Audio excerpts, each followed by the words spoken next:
നമസ്കാരം. PSC exam ഗൈഡിലേക്ക് എല്ലാവർക്കും സ്വാഗതം. LDC എക്സാമിനേഷൻ തയ്യാറെടുക്കുന്നവർക്ക് വളരെ ഇമ്പോർട്ടൻ്റ് ആയിട്ടുള്ള ഒരു സബ്ജക്റ്റാണ് മാത്തമാറ്റിക്സ്. 10 മാർക്കാണ് നമുക്ക് അവിടെ നിന്നുള്ളത്. അപ്പോൾ മാത്തമാറ്റിക്സിലെ വളരെ ഇമ്പോർട്ടൻ്റ് ആയിട്ടുള്ള ചില ടോപ്പിക്സിലൂടെ ചില ഇമ്പോർട്ടൻറ്റ് ക്വസ്റ്റ്യൻസ് ഡിസ്കസ് ചെയ്യുന്ന ഒരു ക്ലാസ്സാണ്. ഈ ഒരു ക്ലാസ്സിൽ ഞാൻ ഡിസ്കസ് ചെയ്യുന്ന ക്വസ്റ്റ്യൻസ് ക്ലോക്കിൽ നിന്ന്, ടൈം ആൻഡ് വർക്കിൽ നിന്ന്, number system, age, square and square Roots, ഇത്രയും ടോപ്പിക്സ് കവർ ചെയ്യുന്നുണ്ട്. ഇത്രയും ടോപ്പിക്സിലെ ചോദ്യങ്ങൾ നമ്മൾ ഡിസ്കസ് ചെയ്യുന്നുണ്ട്. പ്രീവിയസ് ഇയർ ക്വസ്റ്റ്യൻ പേപ്പേഴ്സിലെ ചോദ്യങ്ങളുടെ പാറ്റേൺ നോക്കിയിട്ടാണ് ഇമ്പോർട്ടൻ്റ് ആയിട്ടുള്ള ചോദ്യങ്ങൾ നിങ്ങളിലേക്ക് എത്തിക്കുന്നത്.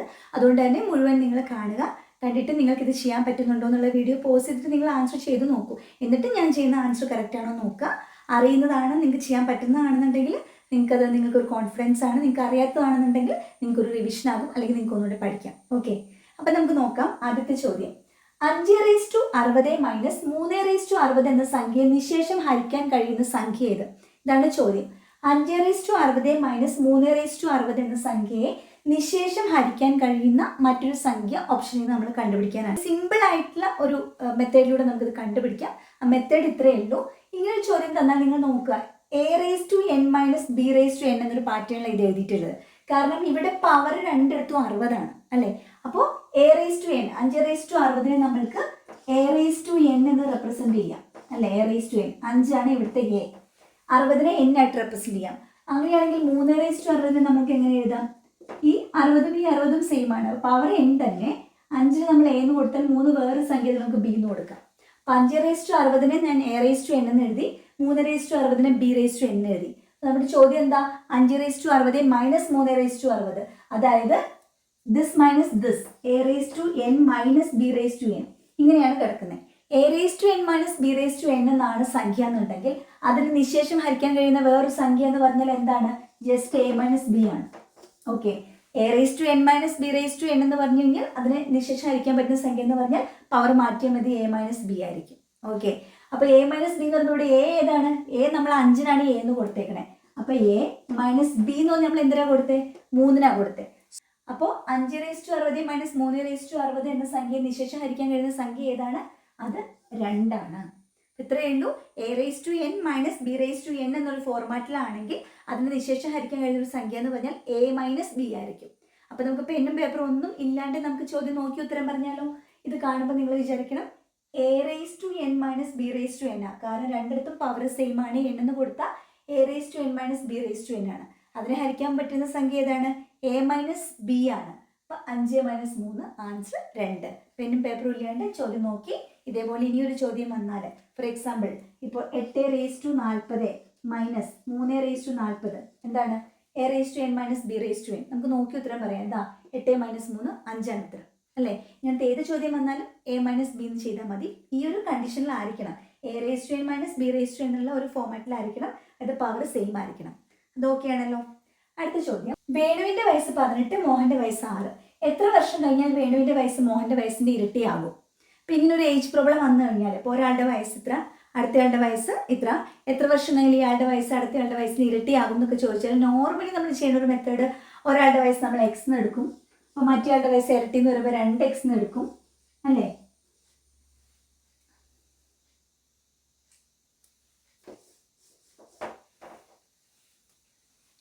നെക്സ്റ്റ് ക്വസ്റ്റ്യൻ, വേണുവിന്റെ വയസ്സ് 18, മോഹന്റെ വയസ്സ് 6. എത്ര വർഷം കഴിഞ്ഞാൽ വേണുവിന്റെ വയസ്സ് മോഹന്റെ വയസ്സിന്റെ ഇരട്ടിയാകും? സിമ്പിൾ ആയിട്ട് ചെയ്യാവുന്നൊരു ചോദ്യം. എക്സ് ഒക്കെ കൊടുത്ത് സോൾവ് ചെയ്തൊന്നും ചെയ്യാണ്ട് നമുക്ക് ഈസി ആയിട്ട് ചെയ്യാം. വേണുവിന്റെ വയസ്സ് ഒരാളുടെ വയസ്സ് തന്നിട്ടുണ്ട്, അടുത്തയാളുടെ വയസ്സ് തന്നിട്ടുണ്ട്. എത്ര വർഷം കഴിഞ്ഞാൽ ഇയാളുടെ വയസ്സ് മറ്റേ വയസ്സിന്റെ ഇരട്ടിയാകും എന്ന് ചോദിച്ചിട്ടുള്ളത്. അപ്പോൾ നമ്മൾ ചെയ്യേണ്ടത് ആദ്യം അവർ രണ്ടുപേരുടെയും വയസ്സെന്ന് എഴുതുക. ഓക്കെ, വേണുവിന്റെ വയസ്സ്, മോഹന്റെ വയസ്സ്, രണ്ടുപേരുടെയും വയസ്സ് നമുക്ക് തന്നിട്ടുണ്ട് അല്ലേ. അപ്പോൾ നമ്മൾ നോക്കുക, ഇതിൽ ഒരാളുടെ 18, ഒരാളുടെ 6 അപ്പോൾ ആ വലിയത് ആരുടെ വയസ്സാണ്? 18കാരൻ്റെ വയസ്സാണ് അല്ലേ. അപ്പോൾ അത് ആദ്യം വേണുവിൻ്റെ വയസ്സ് ആദ്യം എഴുതി 18, പിന്നെ മോഹന്റെ വയസ്സ് 6 എന്ന് എഴുതി. നമ്മളോട് ചോദ്യം, എത്ര വർഷം കഴിഞ്ഞാൽ ഇയാളുടെ വയസ്സിന്റെ ഡബിൾ ആകുമെന്നാണ് ചോദ്യം. ഇങ്ങനൊരു ചോദ്യം വന്നാൽ ചെയ്യേണ്ട കാര്യം, ഈ ചെറിയ ആളുടെ വയസ്സിനെ ആദ്യം അങ്ങോട്ട് ഡബിൾ ആക്കുക. ഇയാളുടെ വയസ്സിനെ ഇരട്ടിയാക്കുമ്പോൾ 6ന്റെ ഇരട്ടി എത്ര കിട്ടും? 12 കിട്ടും. ആ 12നെ ഈ 18ൽ നിന്നും കുറച്ചാൽ മതി. ഇതിൻ്റെ ആൻസറാണ് 18 - 12, 6 വർഷമായിരിക്കും ഉത്തരം. ശരിയല്ലേ? നോക്കിയേ, 6 വർഷം കഴിയുമ്പോൾ മോഹന്റെ വയസ്സ് എത്രയാകും? 6 - 6 12 വയസ്സാകും അല്ലേ. മോഹന്റെ വയസ്സ് 12ആയി. വേണുവിന് വയസ്സ് എത്രയോ 6 വർഷം കഴിയുമ്പോൾ 18 6 24 വയസ്സായി. 12ന്റെ ഇരട്ടി തന്നെ 24. അപ്പോൾ കണ്ടീഷൻ ഓക്കെ ആണല്ലോ. അപ്പോൾ ഇത്രയേ ഉള്ളൂ. ഒരാളുടെ വയസ്സും അടുത്താളുടെ വയസ്സും തന്നിട്ട് എത്ര വർഷം കഴിഞ്ഞാൽ ഇയാളുടെ വയസ്സിന്റെ ഇരട്ടിയാകും ഇയാളുടെ വയസ്സ് ചോദിച്ചു കഴിഞ്ഞാൽ ആ ചെറിയ ആളുടെ വയസ്സിന്റെ ഡബിൾ ഇരട്ടി എടുക്കുക, വലിയ വയസ്സിൽ നിന്ന് കുറയ്ക്കുക. അപ്പോൾ പഠിച്ചു വെച്ചോളണം. രണ്ടുപേരുടെ വയസ്സ് തന്നിട്ട് ഒരാളുടെ വയസ്സ് ഇത്ര, അടുത്തയാളുടെ വയസ്സ് ഇത്ര. എത്ര വർഷം കഴിയുമ്പോൾ ഈ വലിയ ആളുടെ വയസ്സ് ചെറിയ ആളുടെ വയസ്സിന്റെ ഇരട്ടിയാകും എന്ന് ചോദിച്ചാൽ ചെറിയ ആളുടെ ആദ്യം ഇരട്ടിയാക്കുക, ഇതിൽ നിന്ന് കുറയ്ക്കുക. പിന്നെ പേപ്പറിലാണ്ട് ചെയ്യാലോ. വേണുവിന്റെ വയസ്സ് 18, മോഹന്റെ വയസ്സ് 6. എത്ര വർഷം കഴിഞ്ഞാൽ ഇരട്ടിയാകും? 6 × 2 12. 18 നിന്ന് 12 കുറയ്ക്കുക 6. വേറെ എക്സാമ്പിൾ പറഞ്ഞല്ലോ. ഒരാളുടെ വയസ്സ് 22, അടുത്ത ആളുടെ വയസ്സ് ഒരു 10 ഇരിക്കട്ടെ. എത്ര വർഷം കഴിഞ്ഞാലാണ് ഇയാളുടെ വയസ്സിന്റെ ഇരട്ടിയാക്കുക? എന്ത് ചെയ്യും? ചെറിയാളുടെ വയസ്സിന് ഡബിൾ ആക്കുക. 10ന്റെ ഡബിൾ 20. 22 നിന്ന് 20 കുറച്ചാൽ 2 കിട്ടും. ശരിയല്ലേ? 2 വർഷം കഴിയുമ്പോൾ ഇയാളുടെ വയസ്സ് എത്രയാവും? 12 ആകും. ഇയാളുടെ വയസ്സോ 24 ആവും. 12ന്റെ ഇരട്ടി 24. അപ്പോൾ മറക്കണ്ട, ചെറിയ വയസ്സിന്റെ ഇരട്ടി എടുത്ത് വലുതിൽ നിന്ന് കുറച്ചു. ആ ക്വസ്റ്റ്യൻ ഓക്കെ ആണല്ലോ. അടുത്ത ചോദ്യം, താഴെ തന്നിരിക്കുന്നവയിൽ വലുതേത്? റൂട്ടുള്ള നമ്പേഴ്സാണ്. അപ്പം നമുക്ക് പെട്ടെന്ന് നോക്കിയാൽ ഇതിൽ വലുതായെന്ന് എങ്ങനെ പറയാൻ പറ്റും? 2 √ 12, 3 √ 5, 10 √ 3, 4 √ 5. റൂട്ടിന്റെ വാല്യൂ ഒക്കെ നമുക്ക് റൂട്ട് 5 എത്രയാ, റൂട്ട് 12 എത്രയാണെന്ന് നമുക്ക് അറിയാതെ നമുക്ക് പെട്ടെന്ന് എങ്ങനെ കണ്ടുപിടിക്കാൻ പറ്റും? അതിനൊരു സിമ്പിൾ ട്രിക്ക് ഉണ്ട്. ഇങ്ങനെ തന്നു കഴിഞ്ഞാൽ ഓരോന്നിനെ അങ്ങോട്ട് സ്ക്വയർ ചെയ്യുക. അതായത് നമുക്ക് റൂട്ടിട്ട് ആൻസർ പറയാൻ പറ്റില്ല, റൂട്ട് കളയണം. റൂട്ട് കളയാനുള്ളൊരു മാർഗ്ഗമാണ് സ്ക്വയർ ചെയ്യുക എന്നുള്ളത്. ഓക്കെ, അപ്പോൾ 2 √ 12 സ്ക്വയർ ചെയ്യുക എന്ന് പറഞ്ഞു കഴിഞ്ഞാൽ എങ്ങനെ സ്ക്വയർ ചെയ്യും? 2നെയും റൂട്ട് 12നെയും സ്ക്വയർ ചെയ്യാന്നർത്ഥം. 2ന്റെ സ്ക്വയർ എത്രയാ? 4. റൂട്ട് 12ന്റെ സ്ക്വയർ എത്രയാ? Root A into root A എന്ന് പറഞ്ഞാൽ എന്താണ്? അത് എ ആയിരിക്കും. ഏത് സംഖ്യ ആണെങ്കിലും റൂട്ടിന്റെ അകത്ത് കിടക്കുന്ന ഒരു സംഖ്യയുടെ സ്ക്വയർ എന്ന് പറഞ്ഞ് ജസ്റ്റ് റൂട്ട് കളയാന്നേ ഉള്ളൂ. റൂട്ട് 12 ഇൻറ്റു റൂട്ട് 12 എത്രയാണ്? വെറും 12 അല്ലേ? സോ 12 × 4 48 ആണ്. ഇതിന് സ്ക്വയർ ചെയ്യുമ്പോൾ നമുക്ക് കിട്ടും. അടുത്ത ആളെയും സ്ക്വയർ ചെയ്യാം. സ്ക്വയർ ചെയ്യുമ്പോൾ 3 √ 5ന്റെ square, 3 square into root 5 square, 3 square 9, റൂട്ട് 5ന്റെ സ്ക്വയർ റൂട്ട് 5 ഇൻറ്റു റൂട്ട് 5 5, 9 × 5 45. ഇവിടെ 10 √ 3, 10 square 100, root 3 into root 3 3, so 100 × 3 300. ഇവിടെ 4 √ 5, 4 സ്ക്വയർ 16, റൂട്ട് 5 ഇൻറ്റു റൂട്ട് 5 5, 16 × 5 എത്രയാ? 80 അല്ലേ? 80. അപ്പോൾ 48, 45, 300, 80. ഇതിലേതാണ് വലിയ സംഖ്യ? ഓഫ് കോഴ്സ് 300 ആണ്. അപ്പോൾ ഇങ്ങനെ നമ്മളോട് തന്നിട്ട് വലിയ സംഖ്യ കണ്ടുപിടിക്കാൻ പറഞ്ഞാൽ ഭിന്നസംഖ്യകളിലും ഉണ്ട് ഇങ്ങനെ നമുക്ക് തന്നിട്ട് വലിയ സംഖ്യ കണ്ടുപിടിക്കാനല്ലേ, അതിനൊക്കെ ട്രിക്സ് ഉണ്ട്. ഓക്കെ, അപ്പോൾ ഇതേപോലെ ഇവിടെ ചോദിച്ചിട്ടുണ്ടെങ്കിൽ നമ്മൾ റൂട്ട് ഉണ്ടെങ്കിൽ അങ്ങ് സ്ക്വയർ ചെയ്തേക്കുക. സ്ക്വയർ ചെയ്യുമ്പോൾ ശ്രദ്ധിക്കണം, 2 നമ്പേഴ്സിനെ സ്ക്വയർ ചെയ്യണം. ഈ നമ്പറിനെ സ്ക്വയർ ചെയ്യുമ്പോൾ സാധാരണ പോലെ സ്ക്വയർ ചെയ്യുക, റൂട്ടിൻ്റെ സ്ക്വയർ ചെയ്യുമ്പോൾ റൂട്ട് പോകുന്നേ ഉള്ളൂ. സ്ക്വയർ ചെയ്തിട്ടിട്ട് മൾട്ടിപ്ലൈ ചെയ്യണം, അപ്പോഴും നമുക്ക് കറക്റ്റ് ആൻസർ കിട്ടുക. അപ്പോൾ അതിൽ വലിയ സംഖ്യ ആയിരിക്കും, ഇതിൽ വലിയ സംഖ്യ. മാത്തമാറ്റിക്സ് ഇതുപോലെ ഒരുപാട് ട്രിക്സ് ഉണ്ട്. PSC എക്സാമിനായിട്ട് മാത്സിൻ്റെ ഓൺലൈൻ കോഴ്സ് സ്റ്റാർട്ട് ചെയ്തിട്ടുണ്ട്. നിങ്ങൾക്ക് ആർക്കെങ്കിലും മാത്തമാറ്റിക്സ് ഒരു ഡിഫിക്കൽട്ട് സബ്ജക്റ്റ് ആണെന്നുണ്ടെങ്കിൽ എക്സാമിനേഷന് മുന്നേ തന്നെ PSCയുടെ കംപ്ലീറ്റ് മാത്സിൻ്റെ ടോപ്പിക്സ് കവർ ചെയ്യുന്ന നമ്മുടെ ഓൺലൈൻ കോഴ്സിൽ നിങ്ങൾക്ക് ജോയിൻ ചെയ്യാം. ബേസ് തൊട്ട് ഡീറ്റെയിൽഡ് ആയിട്ട് എടുത്ത് പോയി വരുന്ന കംപ്ലീറ്റ് നമ്മുടെ സിലബസ് കവർ ചെയ്യുന്ന ക്ലാസ്സാണ്. ഗൂഗിൾ മീറ്റിലാണ്, നമുക്ക് ലൈവ് ക്ലാസ്സും ഉണ്ട്. അതിൻ്റെ റെക്കോർഡ് സെഷൻസ് നിങ്ങൾക്ക് കിട്ടുന്നുണ്ടായിരിക്കും. അപ്പോൾ അതിൽ അഡ്മിഷൻ എടുക്കാൻ താല്പര്യമുള്ളവർ ഇവിടെ കൊടുത്തിട്ടുള്ള നമ്പറിൽ എന്നെ കോൺടാക്ട് ചെയ്താൽ മതി. ഓക്കെ, നെക്സ്റ്റ് ക്വസ്റ്റ്യൻ, 12 ആളുകൾ ഒരു ജോലി 15 ദിവസം കൊണ്ട് തീർക്കും. അതേ ജോലി 10 ആളുകൾ എത്ര ദിവസം കൊണ്ട് തീർക്കും? ഇത് ടൈം ആൻഡ് വർക്കിന്ന് റെഗുലർ ആയിട്ട് എക്സാമിന് ചോദിക്കാറുള്ള ഒരു പാറ്റേൺ ആണ്. വളരെ ഈസി ആയിട്ട് നമുക്ക് ആൻസർ കിട്ടാനും പറ്റുന്നൊരു ക്വസ്റ്റ്യൻ ആണ്. 12 ആൾ ഒരു ജോലി ചെയ്യാൻ 15 ദിവസം, 12 പേർക്ക് ഒരു ജോലി ചെയ്ത് തീർക്കാൻ 15 ദിവസം എടുക്കും. അതേ ജോലി 10 ആൾ എടുക്കുകയാണെങ്കിൽ എത്ര ദിവസം എടുക്കും? അതാണ് നമുക്ക് കണ്ടുപിടിക്കേണ്ടത്. ഇങ്ങനെ വന്നാൽ ഒരു ഇക്വേഷൻ ബൈ ഹാർട്ട് ചെയ്ത് വെച്ചോ. M1D1 = M2D2. ഇതാണ് M1D1 = M2D2. ഇത് മാത്രം ഉണ്ടെങ്കിൽ ഈ ചോദ്യത്തിന് ഉത്തരം കിട്ടും. ഈ ചോദ്യം കാണുമ്പോൾ ടൈം ആൻഡ് വർക്ക് എന്നുള്ള ചാപ്റ്റർ ഞാൻ നോക്കിയില്ല അല്ലെങ്കിൽ എനിക്ക് അറിയില്ല എന്ന് വിചാരിക്കേണ്ട. ഇത്ര ആളുകൾക്ക് ഇത്ര ദിവസം എടുക്കും, വേറെ ഇത്ര ആളുകൾക്ക് എത്ര ദിവസം എടുക്കും എന്നൊരു ചോദ്യമാണെങ്കിൽ M1D1 = M2D2 മാത്രം ഓർത്താൽ മതി. M1 എന്ന് പറഞ്ഞാൽ ആദ്യം എത്ര ആളുകൾ? 12 ആളുകൾ, അതാണ് M1. D1 എന്ന് പറഞ്ഞാൽ ആ 12 പേർക്ക് എത്ര ദിവസം ചെയ്ത് തീർക്കാൻ പറ്റും? ഡേയ്സ്. D1 15 ദിവസം കൊണ്ട്. D2 എന്ന് പറഞ്ഞാൽ ഇനി എത്ര ആളുകളാണ്? അടുത്ത 10 ആളുകൾക്കാണ്. അതിന് നമ്മൾ M2 കൊടുക്കുക. 10 ആളുകൾക്ക് അവർക്ക് എത്ര ദിവസം കൊണ്ട് കണ്ടുപിടിക്കാം? D2 ആണ് ചെയ്ത് തീർക്കാൻ പറ്റും. D2 ആണ് നമുക്ക് കണ്ടുപിടിക്കേണ്ടത്. അപ്പോൾ M1 എന്ന് പറഞ്ഞാൽ ആദ്യം എത്ര ആളുകളുണ്ട്, D1 എന്ന് പറഞ്ഞാൽ അവർക്ക് എത്ര ദിവസം കൊണ്ട് തീർക്കാൻ പറ്റും, M2 എന്ന് പറഞ്ഞാൽ പിന്നെ എത്ര ആളുകളുടെ കാര്യം പറഞ്ഞിട്ടുള്ളത്, D2 അവർക്ക് എത്ര ദിവസം കൊണ്ട് തീർക്കാൻ പറ്റും നമ്മൾ കണ്ടുപിടിക്കേണ്ടത്. M1D1 = M2D2. ഇനി എന്ത് ചെയ്യണം? M1D1 എന്ന് പറഞ്ഞാൽ 12 × 15 = M2 D2 എന്ന് പറഞ്ഞാൽ 10 ഇൻറ്റു D2. D2 നമുക്കറിയില്ല, D2 കണ്ടുപിടിക്കണ്ടേ.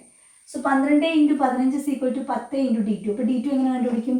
ഇവിടുന്ന് D2 കാണാൻ വേണ്ടി ഈ 10 ഇങ്ങോട്ട് കൊണ്ടുവന്നാൽ മതി അല്ലേ. ഇവിടെ ഇൻറ്റു ആയതുകൊണ്ട് 10 ഇവിടെ വരുമ്പോൾ താഴെ പോകും. സോ 12 ഇൻറ്റു 15/10 ആണ്. നമുക്ക് 5 കൊണ്ട് വെട്ടാം.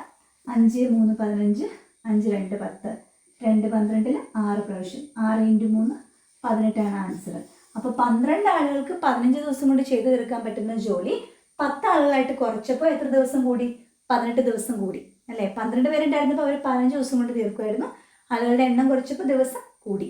ആളുകളുടെ എണ്ണം കൂടുമ്പോൾ ദിവസം കുറയും, എണ്ണം കുറയുമ്പോൾ ദിവസം കൂടി. ഏതാണ് M1 D1 M2 D2. Okay, അടുത്ത ചോദ്യം ക്ലോക്ക് എന്നുള്ള ചോദ്യമാണ്. ക്ലോക്കൊക്കെ സ്ഥിരമായിട്ട് നമുക്ക് ക്വസ്റ്റ്യൻ പേപ്പറിൽ കാണാൻ പറ്റുന്ന ഒരു ക്വസ്റ്റ്യൻ ആണ്. ക്ലോക്കിൽ മെയിൻലി 2 ടൈപ്പ് ഓഫ് ചോദ്യങ്ങളാണ് റിപ്പീറ്റ് ചെയ്യുക. ഒന്ന് മിറർ ഇമേജ്, മറ്റൊന്ന് കോണളവ്. അത് രണ്ടും നമുക്ക് നോക്കാം. ക്ലോക്കിന്റെ പ്രതിബിംബം, കണ്ണാടിയിൽ ക്ലോക്കിന്റെ സമയം 10:15 ആണെങ്കിൽ യഥാർത്ഥത്തിൽ ക്ലോക്കിന്റെ സമയം എത്രയാണ്? ഇത് ഒന്നുമില്ല, അതായത് ഇങ്ങനെ പഠിച്ചു വെച്ചാൽ മതി. 11:60 നിന്നും തന്നിരിക്കുന്ന സമയം കുറയ്ക്കുക എന്നുള്ളത് മാത്രമേ ഉള്ളൂ. മിറർ ഇമേജ് ആണ് ചോദിച്ചിട്ടുള്ളതെന്നുണ്ടെങ്കിൽ കണ്ണാടിയിൽ കാണുന്ന സമയം ഇത്ര, റിയൽ ടൈം എത്രയെന്ന് ചോദിച്ചാൽ 11:60 ഇതിൽ നിന്നും ആ തന്നിട്ടുള്ള സമയം കുറച്ചാൽ മതി.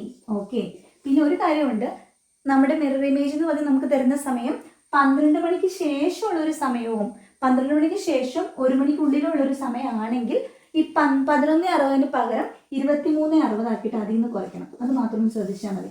ഇപ്പോൾ 12:05 ആണ് മിറർ ഇമേജ്, അല്ലെങ്കിൽ 12:55 ആണ്, അങ്ങനെയൊക്കെ തന്നാൽ 12നും 1നും ഇടയ്ക്കുള്ളൊരു സമയമാണെങ്കിൽ കുറയ്ക്കേണ്ടത് 23:60 എന്നാണ്.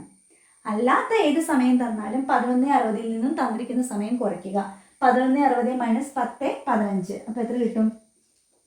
2 4 6 1 1:45 ആയിരിക്കും റിയൽ ടൈം. യഥാർത്ഥ സമയം 1:45, കണ്ണാടിയിലെ സമയം 10:15. കണ്ണാടി സമയം തന്നിട്ട് യഥാർത്ഥ സമയം കാണാൻ പറഞ്ഞാൽ 12നും 1നും ഇടയ്ക്കാണെങ്കിൽ 23:60 നിന്നും, അല്ലാത്തത് ഏതാണെങ്കിലും 11:60 നിന്നും ആ സംഖ്യ കുറച്ചാൽ മാത്രം മതി. 11:60 മൈനസ് 10:15. ഓക്കെ, അങ്ങനെ നമ്മുടെ ലാസ്റ്റ് ക്വസ്റ്റ്യൻ. ക്ലോക്കിലെ സമയം 8:30 ആകുമ്പോൾ മണിക്കൂർ സൂചിയും മിനിറ്റ് സൂചിയും തമ്മിലുള്ള കോണളവ് എത്ര? മിക്കവാറും ക്ലോക്കിന് ചോദിക്കുന്ന വേറെ ക്വസ്റ്റ്യൻ ആണ്. ക്ലോക്കിലെ സമയം തരും, എന്നിട്ട് മണിക്കൂർ സൂചിയും മിനിറ്റ് സൂചിയും തമ്മിലുള്ള കോണളവ്. ക്ലോക്കിൻ്റെ ഡീറ്റെയിൽഡ് ക്ലാസ് നമ്മുടെ യൂട്യൂബ് ചാനലിൽ മാത്സിൻ്റെ പ്ലേലിസ്റ്റ് കിടക്കുന്നുണ്ട്. അതിൽ ഇതിൻ്റെ എല്ലാം ഡീറ്റെയിൽഡ് ആയിട്ട് ഇതെങ്ങനെ ആണ് ഈ കോണളവ് കാൽക്കുലേറ്റ് ചെയ്യുന്നത് ഇതെല്ലാം ഞാൻ പറഞ്ഞിട്ടുണ്ട്. അപ്പോൾ ഡീറ്റെയിൽഡ് ക്ലാസ് വേണമെന്നുള്ളത് അത് കണ്ടാൽ മതി. ക്ലോക്ക് എന്ന് പറഞ്ഞിട്ട് നമ്മുടെ ക്ലാസ് കൊടുത്തിട്ടുണ്ട്. ഇത് ഈസി ആയിട്ട് ചെയ്യാനുള്ള ട്രിക്ക് എന്ന് പറഞ്ഞു കഴിഞ്ഞാൽ, ക്ലോക്കിൽ സമയം തന്നിട്ട് മണിക്കൂർ സൂചി മിനിറ്റ് സൂചി തമ്മിലുള്ള കോണളവ് കാണാൻ പറഞ്ഞാൽ നിങ്ങളുടെ ഇക്വേഷൻ പഠിച്ചു വെച്ചാൽ മതി. 30h minus 11/2m 30h minus 11/2m എന്ന് പഠിച്ചു വെച്ചാൽ മതി. 30 ഇൻറ്റു h എന്ന് പറഞ്ഞാൽ മണിക്കൂർ സൂചി എത്രയാണെന്ന് നോക്കുക, മണിക്കൂർ എത്രയാണെന്ന് നോക്കുക. ഏതാണ്? 8:30 ആണ്. അപ്പോൾ മണിക്കൂർ 8 മണിക്കൂറാണ്. അപ്പോൾ hന് അവിടെ 8 കൊടുക്കുക. മൈനസ് 11/2 ഇൻറ്റു m എന്ന് പറഞ്ഞാൽ മിനിറ്റ് എത്രയാണെന്ന് നോക്കുക. ഇവിടെ 30 എന്ന് പറയുമ്പോൾ 30 ആണ് മിനിറ്റ്. ഓക്കെ, 30 ഇൻറ്റു 8 240 മൈനസ് ഇവിടെ 2 30 15 പ്രാവശ്യം പോകും. 15 ഇൻറ്റു 11 165. 240 മൈനസ് 165 അല്ലേ. സോ 75 ഡിഗ്രിയാണ് ആൻസർ വരുന്നത്. ക്ലോക്കിൽ നിന്ന് 2 ചോദ്യങ്ങളാണ് മെയിൻലി ചോദിക്കുക. ഒന്ന് മിറർ ഇമേജ് കാണാനാണ്. മിറർ ഇമേജ് കാണാനാണെങ്കിൽ തന്നിരിക്കുന്ന സമയം 11:60 നിന്നും കുറയ്ക്കുക. 12 മണിക്കും 1 മണിക്കും ഇടയ്ക്കാണെങ്കിൽ 23:60 നിന്ന് കുറച്ചോളണം. ഇനി ക്ലോക്കിൻ്റെ കോണളവ് കാണാനാണെങ്കിൽ മിനിറ്റ് സൂചി മണിക്കൂർ സൂചിയുടെയൊക്കെ നമുക്ക് തന്നിട്ടുണ്ട്. കോണളവ് കാണാൻ പറഞ്ഞാൽ 30h മൈനസ് 11/2m. h എന്ന് പറഞ്ഞിടത്ത് കൊടുക്കേണ്ടത് മണിക്കൂർ, m എന്ന് പറഞ്ഞിടത്ത് കൊടുക്കേണ്ടത് മിനിറ്റ്. അപ്പോൾ നമുക്ക് സോൾവ് ചെയ്യുമ്പോൾ ആൻസർ കിട്ടും. ഇനി ഇവിടെ നെഗറ്റീവ് ആൻസർ ആണ് കിട്ടുന്നതെന്നുണ്ടെങ്കിൽ നിങ്ങൾ നെഗറ്റീവ് കളഞ്ഞിട്ട് ആൻസർ എടുത്താൽ മതി. ഓക്കെ, ഇന്ന് ഡിസ്കസ് ചെയ്തത് ക്ലോക്കിലെ 2 ക്വസ്റ്റ്യൻസ്. ഒന്ന് മിറർ ഇമേജ് കാണാനും ഒന്ന് കോണളവ് കാണാനും. 1160 മൈനസ് നമ്പർ എടുക്കുക മിറർ ഇമേജ് കാണാനായിട്ട്, തന്നിരിക്കുന്ന സമയം എടുക്കുക. 30h മൈനസ് 11/2m എടുത്താൽ കോണളവ് കാണാം. ടൈം ആൻഡ് വർക്കിലാണെങ്കിൽ നമ്മൾ പഠിക്കേണ്ട ഇക്വേഷനാണ് M1 D1 minus M2 D2 എന്നുള്ളത്. ഇത്തരം ചോദ്യങ്ങൾ ചെയ്യാനായിട്ട് ഹെൽപ്ഫുൾ ആയിരിക്കും. ഇതേപോലത്തെ ചോദ്യങ്ങൾ തന്നാൽ റൂട്ടാണെങ്കിൽ സ്ക്വയർ ചെയ്തിട്ട് നമ്മൾ മൾട്ടിപ്ലൈ ചെയ്ത് വലുത് കണ്ടുപിടിക്കാൻ പറ്റും റൂട്ട് കളയാനായിട്ട്. ഏജിൻ്റെ കാര്യം ഒരാളുടെ വയസ്സ് അടുത്ത ആളുടെ വയസ്സിൻ്റെ ഇത്ര ഇരട്ടി എന്നുള്ള ചോദ്യമാണെന്നുണ്ടെങ്കിൽ ചെറിയാളുടെ വയസ്സ് ഡബിളാക്കി വലുതിൽ നിന്ന് കുറച്ചാൽ മതി. പിന്നെ ഇതേപോലത്തെ ചോദ്യമാണെങ്കിൽ A⁻n മൈനസ് B⁻n എന്നുള്ള ഫോർമാറ്റ് ആണെങ്കിൽ A മൈനസ് B ആയിരിക്കും ആൻസർ. ഓക്കെ, ഇത് നിങ്ങൾക്ക് ഉപകാരപ്പെട്ടു എന്ന് തോന്നുന്നുണ്ടെങ്കിൽ തീർച്ചയായിട്ടും നിങ്ങൾ ലൈക്ക് ചെയ്യുക, നിങ്ങളുടെ സജഷൻസും കമൻസും ഒക്കെ അറിയിക്കുക. ഓക്കെ, സബ്സ്ക്രൈബ് ചെയ്യാതെയാണ് നിങ്ങൾ കാണുന്നുണ്ടെങ്കിൽ പ്ലീസ് ഡു സബ്സ്ക്രൈബ്. നമുക്ക് അടുത്തൊരു ക്ലാസ്സിൽ വീണ്ടും കാണാം. വീണ്ടും കാണുന്നവരേക്കും